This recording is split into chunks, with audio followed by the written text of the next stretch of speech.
scientists, whenever the weather is cold or hot, we'll be together whether we like it or not. But today, we are in for some woo chilly, stormy weather because we are going to be talking about winter storms. Now, regular storms use rain, but today we're going to talk about winter storms, and that means talking about snow. Just like any season of the year when we can experience severe weather, tornadoes, hurricanes, whenever that happens, there are many atmospheric conditions that make that occur. They usually come in the form of snowstorms and blizzards during the winter, though. So today we're going to learn all about the causes and the correlations between winter weather and snow. Snow is precipitation. Now, precipitation comes in the form of ice crystals, and they usually originate inside of clouds, way up in the sky where the temperatures are way below the freezing point. That's 32 degrees Fahrenheit.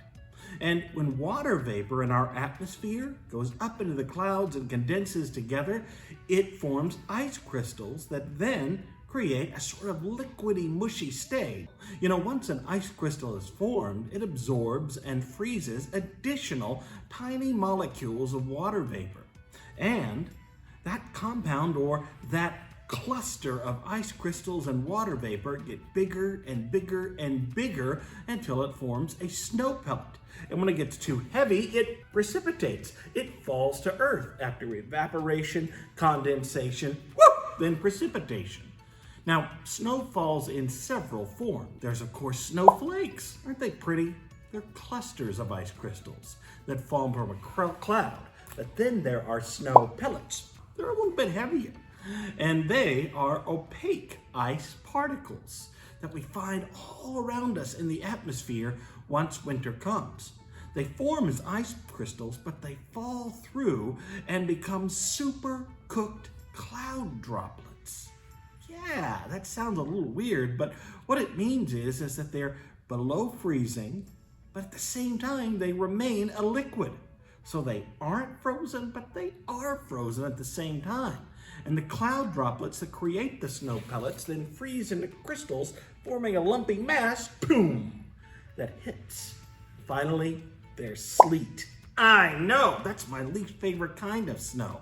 Sleet is composed of droplets of rain and drizzle that freeze into ice as they fall. And when they fall, sometimes they don't just fall, sometimes the wind carries them and hits you right in the face, which can cause a wintry mix of both rain and snow that can be very dangerous if you and I aren't careful. Well, all of these things together, snowflakes, snow pellets, and sleet come together to form what we often call a snowstorm, which we are going to look at right now. Oh, mad scientists. There's so much to a winter storm besides just snow. Snowstorms are often called winter storms, in fact, because they're a special type of severe weather condition. That's any weather condition that can be dangerous to humans, whether they're walking or driving. Because winter weather conditions, or snowstorms, contain snowfall and snow blowing. So snow comes at you this way and snow comes at you that way, which could make it very hard to see or even walk. And it usually involves dangerous wind chills, which means it can get very cold very quickly. So, mad scientists, how do snowstorms form? Well, snowstorms form, in out-of-the-norm circumstances, because they create a clash of energy between two air masses of different temperatures and moisture levels. Usually, they take on the form of warm, moist air and a mass of cold, dry air. In the United States, we get most of our cold, dry air from the north. So Canadian air moves south and interacts with warm, moist air that comes up through the Gulf of Mexico. And when that moist air rises up into the cold air that's coming down, it mixes together all of the moist air with the cold air. The moist air creates the water droplets that then perpetuate snowflakes and snow pellets and even sleet that makes it very dangerous. Hey, mad scientists! We've been talking about how dangerous being in a winter storm or a snowstorm can truly be, especially because of the cold temperatures that come along with all of those snow pellets and snowflakes and even sleet. So I thought we'd do something a little bit safer and more fun. So we're gonna try an activity in which you and I look at the creation of a snowstorm right here in our warm lab. That means we're gonna get to see a little bit of evaporation and precipitation right before our eyes without having to worry about all those wind chills. Now, if you want to follow along with this activity at home, you're gonna need a few supplies. You're gonna need some paint, and then I've got a bottle. Then I'm using a cup. And then finally, I'm using some baby oil. Okay, so the first thing we need to do, mad scientists, is we need to put some white paint inside of our cup. There we go. Now, as I say, I want to be able to dilute that paint. So I'm going to add some water to it. And if you've noticed already, mad scientists, it looks as if the paint looks a little less like paint and a little more like milk. And that's about the consistency that we want. So I am going to pour my milky paint mush into my flask, just like that. Then I'm gonna take my baby oil. Now my baby oil is going to be of a different consistency than the paint. All right, and when that baby oil is almost all the way to the top, here comes the fun part. The surprise ingredient. I've got a little bit of Alka-Seltzer right here, mad scientists, and I'm gonna put this Alka-Seltzer pellet into this bottle. Why would I do that? Well, because the Alka-Seltzer pellet is actually going to weigh more than both the paint or the baby oil that I put on top. So it'll sink all the way to the bottom, and then as it dissolves, you can already see it, mad scientists. It's creating a wonderful winter storm of all of those snow pellets that are going to the top and then snowing back down. So, right before our very eyes, we have the evaporation that comes from all of that carbonated snow. We have the condensation of all of this mass, and then it reprecipitates as those pellets and ice crystals on the bottom of our flask. Hey, mad scientists. So far we've been discussing winter storms, and you know what? No matter how bad a winter storm is, it usually comes in and leaves after a few days at the most. But one type of winter storm or snowstorm that can last a very long time is called a blizzard.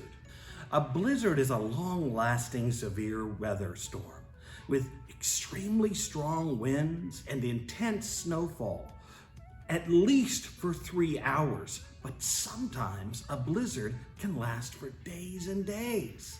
Is that during a blizzard, the wind can blow extremely quickly. That doesn't quite make sense because usually when it gets very cold outside, the air gets very still. But during a blizzard, some of the winds that you can experience will be up to 35 miles an hour. And because winds are so high and because the snow is falling so strongly, visibility can be down to as much as 1/4 of a mile in front of you. That means even if you're walking to the end of the street, you might not know that there's an end of the street to walk to. And when weather conditions are that bad, oftentimes the main roads in your neighborhood or town will have to be closed. And they're often made closed by telecommunications. But the problem is that those telecommunication lines, like your phone, like your electronics, can often fall down because of the severity of the wind. So all local roads and transportation systems might come to a close during the blizzard. How do we deal with that? Well, first we need to know what it's called, and we need to know how blizzards are formed. Whenever telecommunications, electronics, and roads are blocked out by the severe weather associated with a blizzard, we call that a whiteout. Now, whiteouts are formed by especially severe blizzards, and that means that there are some very important things that need to occur in our atmosphere to make those conditions happen. Let's learn about them. There are three important factors or things that are necessary to make a blizzard, and they are cold, very cold, moisture, very moist moisture, and warm rising air. It might seem a little strange that with something so cold as a blizzard, you would need warm rising air, but a blizzard cannot form without warm, moist air that tries to rise over the cold air that's coming down until, whoa! They fight so much that two things happen. Number one, the wind can bring very, very cold air to the equator from the poles, the North and South Pole. And that means that they bring warm air to those poles. And when warm air mixes with the cold air, wherever you may live, they're brought together to form very, very heavy snowfall. So the moister the air, the bigger the snowfall, and the colder the air, the longer it lasts, because it's hard to move cold things as much as warm things.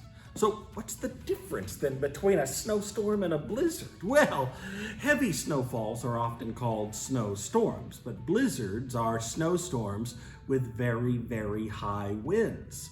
In other words, blizzards are snowstorms that have really been pumping iron. And even when they start to move the air around, they don't move out, they just stay there. One more thing, lake effect snow. Yeah, they kind of function like a blizzard because whenever you have a snowstorm over a lake, there's obviously a lot of moisture because of all the water. This is a particular snow event that usually only happens in the Great Lakes region of the northeastern United States. It's called the lake snow effect because lake snows are large snowstorms that result from all of the effects that happen in the Great Lakes in addition to the moisture. You see, the Great Lakes are in a part of the United States where it's always very, very cold, or at least colder than the rest of the country. And whenever that cold air becomes very, very cold over that very, very moist water or lake, that means it creates lake snow. I know, lake snow. Well, mad scientists, we've learned a lot about blizzards and lake snow, but there are even other hazards that we associate with winter storms, and we're going to find out about them right now.